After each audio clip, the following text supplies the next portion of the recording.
Prince Harry and Meghan Markle's highly anticipated trailer for their upcoming Netflix documentary was released on Thursday, December the 1st, in what some sources are calling a coordinated campaign to attempt to take away attention from Prince William and Princess Catherine's ongoing visit to America.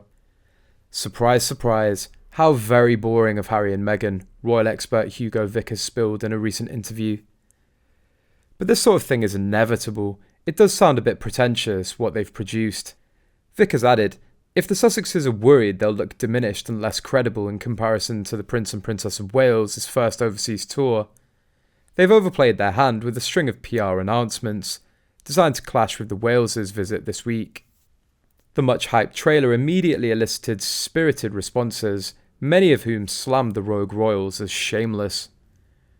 Royal expert Richard Fitzwilliams said the trailer's release was obviously timed to take away from the Wales' trip. The trip has already been somewhat overshadowed by the resignation of the late Queen's lady-in-waiting, Lady Susan Hussey, who was accused of being racially insulting to Ngozi Fulani, founder of domestic abuse charity Sister Space. Mr. Fitzwilliams added the timing of the trailer was unhelpful. Robert Jobson, another royal expert, said, I think everyone knew it was going to happen at some stage. It was inevitable. They picked the optimum moment to get the maximum publicity. The trailer is a mixture of still images of the Sussexes and excerpts from interviews. It includes photos from Meghan and Harry's childhood, as well as intimate snaps of the pair. At one point, Harry is heard saying, no one sees what happens behind closed doors. I had to do everything I could to protect my family. It ends with Meghan saying, when the stakes are this high, doesn't it make more sense to hear our story from us? Right on cue, Harry and Meghan dropped the trailer for their Victimhood Fest on Netflix, presenter Dan Wooten tweeted, shameless. Meghan has already destroyed the Markles. Now Harry is trying to destroy the Windsors. Small mercy that the late Queen doesn't have to live through this. Talk TV host Julia Hartley-Brewer piled on too, describing the pair in production as victims extraordinaire, alongside an eye-roll emoji. If an Academy Award was given for hubris, vanity and narcissism, Meghan and Harry would be the top contenders, former Margaret Thatcher aide Niall Gardner concurred.